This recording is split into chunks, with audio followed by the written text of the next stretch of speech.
नमः संस्कृताय। मैं कौशल प्रसाद विश्वकर्मा केपी बाल गंगा क्लासेस से आज की ऑनलाइन क्लास में आपका स्वागत करता हूं। जैसा कि बच्चों, आज की वीडियो में हम विसर्ग संधि के बारे में जानेंगे, तो ज़्यादा समय न लेते हुए शॉर्ट वीडियो बनाने का प्रयास करेंगे। तो आइए समझते हैं विसर्ग संधि किसे है। तो जिसमें विसर्ग के साथ किसी स्वर या व्यंजन के मिलने से जो भी परिवर्तन होता है उसे विसर्ग संधि कहते हैं। जैसे आपको दिखाई दे रहा होगा, हरिः धन चलति बराबर हरिश चलति, रामः धन चलति बराबर रामश चलति, शिशुः धन अपतत बराबर शिशुर पतत। ठीक, तो आइए इसका पहला भेद हम जानते हैं। विसर्जनीय ससः, जिसका सूत्र होता है खर अवसानयोः विसर्जनीय ससः। इसमें कहा जाता है कि यदि विसर्ग के पश्चात खर प्रत्याहार का कोई भी वर्ण आए, यदि विसर्ग के पश्चात खर प्रत्याहार का कोई भी वर्ण आए तो क्या हो जाता है, खर प्रत्याहार का जब कोई वर्ण आ जाएगा तो उस खर प्रत्याहार के आए हुए वर्ण का उच्चारण स्थान और स श श इन तीन वर्णों के उच्चारण स्थान को ध्यान में रखते हुए हम उनमें से सा का प्रयोग करेंगे। कहने का मतलब है, यदि विसर्ग के पश्चात खर प्रत्याहार का कोई वर्ण आए तो उसका सा हो जाता है, उस विसर्ग का क्या हो जाता है, सा हो जाता है। अब इसमें कंफ्यूजन की बात यह है कि विसर्ग के बाद कौन सा सा होगा, कौन सा वर्ण आएगा तो कौन सा सा होगा। ऐसा खर प्रत्याहार का कोई भी वर्ण आ सकता है विसर्ग के बाद, क भी आ सकता है, ख भी आ सकता है, च भी आ सकता है, छ भी आ सकता है, ट भी आ सकता है, ठ भी आ सकता है, त थ प फ। ठीक, इनमें से कोई भी वर्ण आ सकता है खर प्रत्याहार का। तो अब हम कैसे जानेंगे कि कौन सा वर्ण आएगा तो हम कौन सा सा लगाएंगे।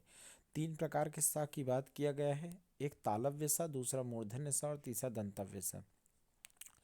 तो हमको ध्यान ये देना है कि खर प्रत्याहार का जो भी वर्ण आए विसर्ग के पश्चात उसका उच्चारण स्थान क्या है और इन तीनों सा में से किस सा का उच्चारण स्थान उस वर्ण के उच्चारण स्थान से मैच करता है। मान लीजिए जैसे नीचे का उदाहरण हम देख लेते हैं, मुनि धन तपति, मुनि धन तपति यह पद दिया हुआ है जिसका संधि हो जाएगा मुनि मुनिस तपति।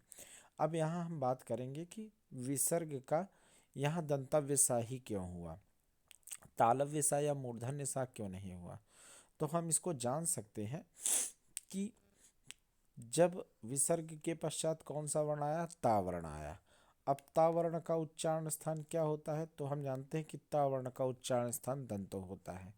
तो अब इन तीनों सा में ऐसा कौन सा सा है जिसका उच्चारण स्थान दंत होता है, तो हम जानते हैं कि दंतव्य सा का ही उच्चारण स्थान दंत होता है। अर्थात जो सादा सा हम जिसको अपने शब्दों में कहते हैं उसका उच्चारण स्थान दंत होता है और ता का भी उच्चारण स्थान दंत होता है।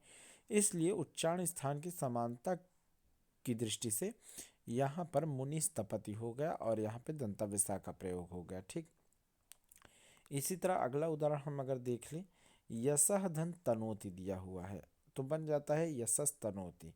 यहाँ भी आप ता का उच्चारण स्थान देखेंगे तो क्या होगा, दंत होगा। इसलिए जो अगला सा होगा, जो सा विसर्ग के स्थान पर प्रयुक्त होगा वह भी दंतव्य सा ही होगा। इसी तरह नमः ते, यहाँ भी देखिए ता आया है, ता का उच्चारण स्थान दंत है इसलिए दंतव्य सा का प्रयोग होगा। अगला उदाहरण देखते हैं, छात्र धन चलति। अब हम देख पा रहे होंगे कि छात्र धन चलति में च वर्ण आया है, चा का उच्चारण स्थान दंत होता नहीं, चा का उच्चारण स्थान क्या होता है, तालु होता है। तो यहाँ तालव्य सा का प्रयोग करेंगे विसर्ग के स्थान पे और हो जाएगा छात्र चलति।